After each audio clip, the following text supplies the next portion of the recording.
নমস্কার, শিলিগুড়ি এক্সপ্রেস আপনাদের সকলকে স্বাগত। আমি ঋতু। শিলিগুড়িতে ফের চুরি। শ্রী ভবন থেকে চুরি 16 লক্ষ টাকার এসি পাইপ। শিলিগুড়িতে দিন দিন বেড়েই চলেছে চুরি ও ডাকাতির ঘটনা।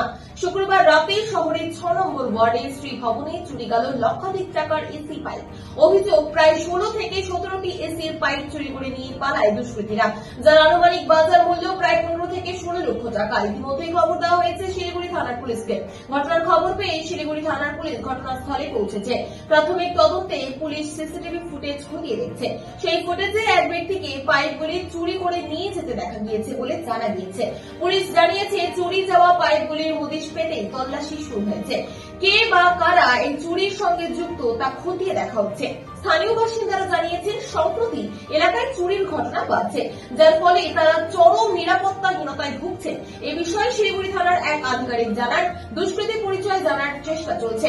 খুব শীঘ্রই দুষ্কৃতীদের গ্রেফতার করা সম্ভব হলে আশ্বাস দিচ্ছে পুলিশ।